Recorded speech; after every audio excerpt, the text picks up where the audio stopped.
Ini alasan klasik ya. Berapa banyak padahal dia orang tipe rajin, sungguh-sungguh pengen nikah. Alasan gimana nanti? Kalau saya sudah nikah buat nafkah keluarga saya bingung nanti. Fa innahu agaddu lil basar wa ahsanu. Ada dosa yang dilalui oleh mata, ada dosa yang dilalui oleh kemaluan, ada dosa yang dilalui oleh anggota badan. Maka dengan sebab itu orang nikah akan menjaga. Tapi gimana kalau misalnya nggak mampu, pengen banget udah gemet. Kadang-kadang gemet terlihat perempuan. Ya berapa banyak setan luar biasa bagi mereka yang belum nikah khususnya. Ya, bahkan yang nikah juga kadang-kadang keganggu. Dia sedang baca Al-Quran, dia sedang sholat, tapi pikirkannya dengan wanita. Itu adalah termasuk su'ul adab di hadapan Allah Subhanahu wa Ta'ala. Setan itu masuk daripada hiwayah kesenangan apa yang kita sukai. Innahu min Sulaiman, innahu min Sulaiman wa Bismillahirrahmanirrahim.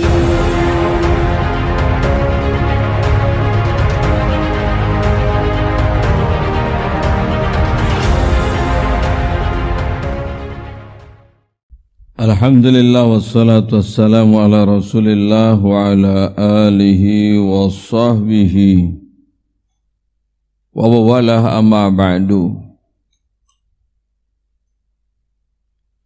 Fi bayani fadlin nikah, Ma'asyiral muslimin, marilah sama-sama kita lanjutkan dari tertib ini kitab berkaitan tentang keutamaannya nikah.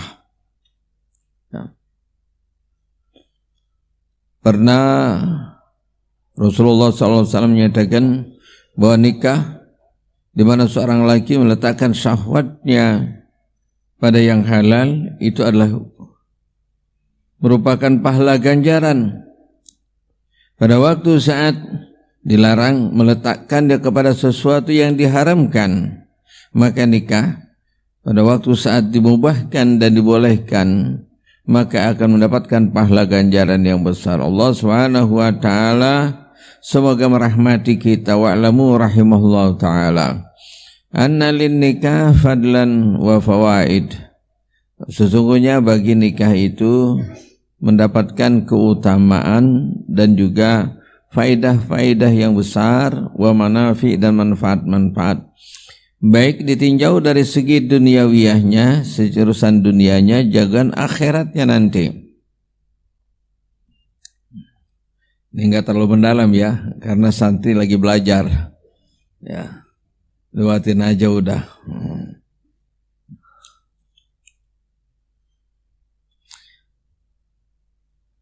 Wa qad warada targhib, targhib fihi itu anjuran supaya orang mau senang. Di mana Rasul sallallahu alaihi wasallam terutama Allah Subhanahu wa Ta'ala juga berfirman dalam beberapa ayat yang mana Allah menganjurkan untuk menikah. Sebagaimana Allah jelaskan dalam firman-Nya, fankihu ma taba lakum minan nisa masna wa thulatsa wa ruba'. Ini dalam fikih diatur lagi, yaitu diharuskannya kupuk, ya adanya keseimbangan. Pankihu maka nikahlah engkau. Ini paku pankihu adatnya al-mar wal amru lil wujub illa madalad alal khilafi. Jadi maknanya enggak wajib ya. Sebab nanti ada beberapa hal yang dibolehkan untuk tidak menikah. Fankihu ma taba lakum. Jadi kalau kita nikah itu senang dulu. Maka orang saleh menyatakan apabila kau ingin menikah dan pada waktu saat kamu khitbah diperbolehkan ada terasa sesuatu itu kayak aliran listrik dalam hati, nah itu boleh dah terus. Ma taba lakum berarti ada senang, ada yang namanya cantik, indah, senang itu relatif, nisbiyah. Ya. Cakep itu bukan karena putih, mancung hidungnya. Nah, ada berapa banyak mancung tuh hidungnya tapi nggak disukai apa? Gajah. Ya. Berapa banyak putih tapi nggak disukai? Domba. Ada yang nggak senang domba? Ada. Ya maksudnya ini tidak lain adalah ya, matobalakum. Sebab di situ nanti Allah berikan timbulnya mawaddah, timbulnya cinta dan kasih sayang minan nisa. Nah, ini enggak ada anjuran disuruh nikah minar rijal, laki sama laki. Ya minan nisa masna wa sulasa wa ruba. Ini bukan berarti langsung 2, 3, 4 ya. Fa in khiftum alla ta'dilu fawahidah. Mulai natu aja nih, mau 2 aja atunya belum ya. 1 fankihu ma tobalakum masna wa sulasa wa ruba. Ini Umar Parisi mau senyum-senyum aja nih. Ya. Nah, ini ada orang tuanya Bapak Haji Ghazali. Fankihu ma tobalakum minan nisa, ini ayat maksudnya tergib, anjuran. Allah senang bagi laki-laki. Nanti dalam hadis juga lebih rinci lagi. Ya, lebih rinci lagi. Apabila udah ada kemampuan, udah ada istitoah, nah itu baru. Gimana kalau pengen tapi nggak mampu? Puasa ya, puasa.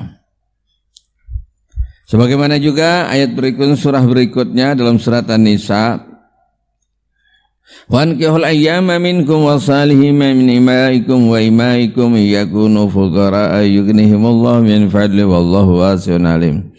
Ini alasan klasik ya. Berapa banyak padahal dia orang tipe rajin, sungguh-sungguh pengen nikah. Alasan gimana nanti kalau saya sudah nikah buat nafkah keluarga saya bingung nanti. Allah Subhanahu wa taala telah mengatur, asal jangan malas. Telah memberikan jatah rezekinya bagi suami dan juga tuh istri, maka berkumpul 2 hambanya itu nanti Allah lebih mencukupkan lagi. Jangan takut, kita ikhtiar, nanti Allah Subhanahu wa taala yang mencukupkan. Ya, dulu pada waktu saat zaman Rasul sallallahu alaihi wasallam ya, bangsa Arab itu kalau mau nikah biayanya mahal. Ya, padahal mereka sudah hajat untuk nikah. Pada waktu saat itu masih banyak yang namanya hamba sahaya, baik namanya itu budak sahaya atau amat imaikum, atau yang namanya budak wanita. Bahkan tidak dianjurkan, bahkan dilarang apabila menikah selain daripada keyakinan antara mukmin dengan kafir. Tidak boleh ya. Itu yang bisa membatalkan. Apabila tidak beda agama itu, maka langsung otomatis itu batal daripada nikahnya. Sekalipun wanita itu lebih cantik dan menarik, maka wanita budak sahaya yang hitam kelam itu lebih baik buat kalian. Bahkan kalau apabila tidak mampu mengukur semua akhlak orang-orang yang merdeka, boleh menikah kepada budak sahaya, enggak apa-apa. Nanti Allah Subhanahu wa taala apabila kalian itu fakir, maka Allah akan mencukupkan kalian. Allah Subhanahu wa taala memberikan karunia, dan Allah Subhanahu wa taala Maha luas dan Maha mengetahui. Ini termasuk itu ayat adalah targhib, juga anjuran untuk menikah. Ya, berapa banyak pada waktu saat masih bujangan itu biasa-biasa saja, setelah nikah rezekinya itu malah tambah. Ya. Qala Rasul sallallahu alaihi wasallam, ya masyarus syabab, wahai anak-anak muda. Di sini banyak anak muda nih. Ya, anak muda rata-rata yang di halaman di lapangan itu anak muda semua ya, anak muda. Anak muda, ya masyarus syabab, man istata'a minkumul ba'a falyatazawwaj. Ya, kalau dikatakan ya masyarus syabab udah pengen nikah, ada kemampuan, ya nggak apa-apa, nikah aja, nikah. Ini bukan perintah wajib ya, falyatazawwaj.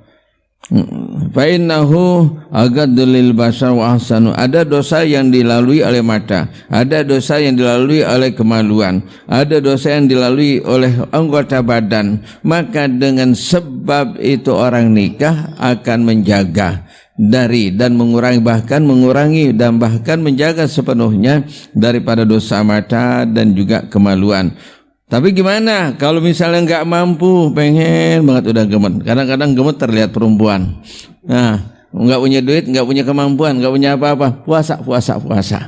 Ya, puasa. Wa man lam yastati fa alaihi wajib tu bisawm fa innahu lahu wija. Allah Subhanahu wa taala fa innahu akhrajahu fi kitabin nikah, ya. Bagi seseorang itu apabila dia tidak mampu, maka hendaklah berpuasa, akan menjaga buat keselamatan diri dan dapat menurunkan daripada macam syahwat. Syahwat itu timbul karena sebab daripada mengkonsumsi makan. Semakin banyak maka akan menguatkan syahwat, dengan puasa maka akan mengurangi, merendahkan. Allah Subhanahu wa taala Maha Adil dan telah memberikan jalan seluas-luasnya bagi kita, bagi orang-orang yang punya niat baik. Dan juga di sejarah rinci sallallahu alaihi wasallam menjelaskan, man arada ayyalqallaha tahiran mutakhiran falyatazawwidul harair. Ya, pada waktu saat itu dianjurkan seorang itu nikah, usahakan orang merdeka, jangan budak sawah. Malah dianjurkan budak saya itu dimerdekakan. Falyatazawwad, ya, falyatazawwidul harair, ya. Karena itu bisa mensucikan. Orang yang sudah nikah itu dapat mensucikan dirinya pada waktu saat dia bertemu dengan Allah Subhanahu wa taala. Wa qala Rasul sallallahu alaihi wasallam arba'u min sunanil mursalin. Secara umum para rasul umumnya itu menikah, ya. Ada 4 daripada sunnah para rasul: al-haya wa ta'atur wa siwak wa nikah. Al-haya sifat malu, wa ta'atur yaitu wewangian, wa siwak wa nikah. Selanjutnya waqala Nabi sallallahu alaihi wasallam, tanaku taksuru fa inni mukasirun bikumul umama yaumil qiyamah. Ini ada lagi pengen nikah takut punya anak, ya. Dikebingungan punya anak. Nih. Kemarin lagi di Maja ada 2 santri, yang satu udah nikah hampir enggak jauhan, anaknya banyak banget, yang satu enggak punya anak. Yang punya anak ya kalau misalnya secara saat bingung hampir 9 anaknya. Yang satu lagi enggak punya anak. Yang enggak punya anak pengen punya anak, yang banyak punya anak pengen stop berhenti punya anak. Padahal dianjurkan, ya tanakahu taksurut takasaru, nikahlah kamu, banyaklah keturunan, fa inni mukasirun, sesungguhnya nanti Allah Subhanahu wa taala, Rasul sallallahu alaihi wasallam yaumil qiyamah ini banyak, ya senang pada umatnya itu banyak, ya, bikumul umama yaumil qiyamah. Idza tazawwajal 'abdu faqad istakmala nisfa dinihi wal yattaqillah fi nisfil baqi. Jadi kalau orang nikah sama orang enggak nikah beda. Berat menjaga agama siapa bujangan. Kalau orang dah nikah agak ringan sedikit, separuh bebannya. Barang siapa yang menikah dia telah menjaga separuh agamanya, maka tinggal waspadai aja, harus dijaga yang separuhnya. Nah, maka sibukkanlah anak-anak sekalian tuh dengan belajar, mencari ilmu, ya. Insyaallah ini akan mendapatkan sesuatu kebaikan. Dan nanti waktu saatnya sudah waktu pulang, ya, enggak pakai disuruh, nanti juga nikah, ya. Ya. Jangan dipikiran lagi belajar, lagi ngaji nih, ya gimana nih saya mau nikah. Jangan.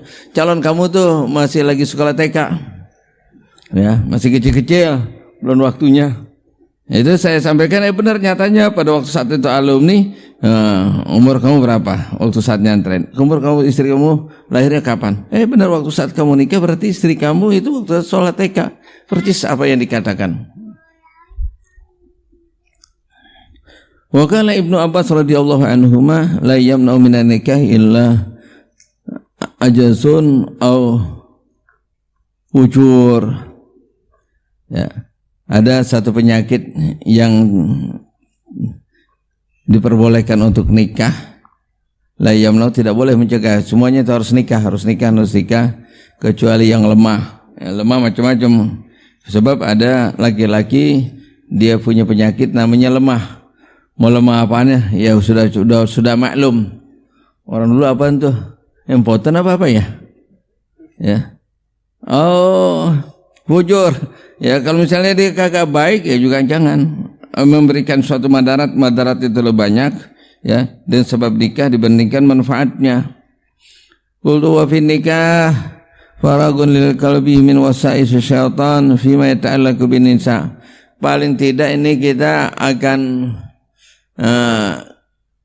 mudah melawan setan daripada gangguan was-was berkaitan dengan pikiran-pikiran buruk berkaitan dengan wanita kalau sudah nikah. Sebab kalau belum nikah, susah ngendaliinnya. Nah itulah salah satu sebab daripada keutamaannya daripada itu nikah. Sebab warubbama yu'radu salikal insan wa huwa fi salati waqiban baina yadayhi wa huwa yatul Qur'an wa huwa fi zikrillahi fayaqau fi su'il adabi ma'allah. Ya, berapa banyak setan luar biasa bagi mereka yang belum nikah khususnya. Ya, bahkan yang nikah juga kadang-kadang keganggu. Dia sedang baca Al-Quran, dia sedang sholat, tapi pikirkannya dengan wanita, ingin bersenang-senang. Itu adalah termasuk su'ul adab di hadapan Allah Subhanahu wa ta'ala. Setan itu masuk daripada hiwayah, kesenangan apa yang kita sukai. Ya, perut lapar, lagi sholat jadi was-was, pengen makan. Ini bagi santri lagi sholat, pikiran pengen pulang karena lihat temannya pulang. Ya, nanti boleh pulang nggak apa-apa, tapi TBC dulu, tapi sakit dulu boleh pulang. Nah, ini jangan ikut-ikutan apa yang nggak manfaat. Ya, doakan tuh teman-teman kamu yang sedang sakit di atas. Wa fi salati waqiban baina yadayhi wa huwa yatlul Qur'an wa huwa fi zikrillah. Orang lagi zikir kepada Allah, lagi baca Al-Qur'an, salat, sesungguhnya hamba itu sedang berhadapan di Allah Subhanahu wa taala, maka dia mempunyai su'il adab ma Allah Subhanahu wa taala, fayaqau, setan masuk di dalamnya dengan sebab dari alasan pikiran-pikiran wanita. Wa fi nikah gudan lil basar wa tahsanil farad wa qad warada fi zalika. Inilah beberapa hal berkaitan dengan, ya, dengan manfaatnya atau faedahnya daripada nikah, baik ditinjau dari segi duniawiyah dan juga segi ukhrawiyah. Oleh karena itu sangat beruntung kita telah disyariatkan dan telah diatur dengan sesuatu yang sangat sempurna dan indah. Allah Subhanahu wa taala telah menciptakan kalian dari laki-laki dan wanita saling berpasangan untuk tinggal bersamanya sehingga timbul rasa cinta, tentram, bikin nyaman kalian punya hati kalian, sehingga dapat mengajak keluarganya di gerbang pintu keselamatan, kebahagiaan dari dunia dan akhirat. Makanya doa orang nikah itu, ya, walaupun dikatakan memang besar gelombangnya, kadang saat sangat sukacita, ada saat sangat duka. Bagi orang-orang yang beriman, dia menikah pasti akan memberikan manfaat, baik waktu senang, waktu saat susah. Allah memberikan keberkahan, amin ya rabbal alamin. Ya, mudah-mudahan Allah Subhanahu wa taala menenteramkan hati kita. Yang sudah berkeluarga, mudah-mudahan nanti Allah jadikan pasangannya bagi belum yang menikah daripada mar'atun salihah atau daripada rajulun saleh. Amin ya rabbal alamin. Al-Fatihah. A'udzubillahi minasyaitonir rajim. Bismillahirrahmanirrahim. Alhamdulillahirabbil alamin. Iyyaka na'budu wa iyyaka nasta'in. Ihdinas siratal mustaqim. Siratal ladzina an'amta 'alaihim ghairil maghdubi 'alaihim. Wa'fu 'anna ya karim ya arhamar ya barikal ham ya kashifal gam ya man li'abdihi yaghfir wa yarham da'wahu biya subhanakallahumma tahiyyatu biya salam wa akhiru da'wahum anil hamdulillahi rabbil alamin.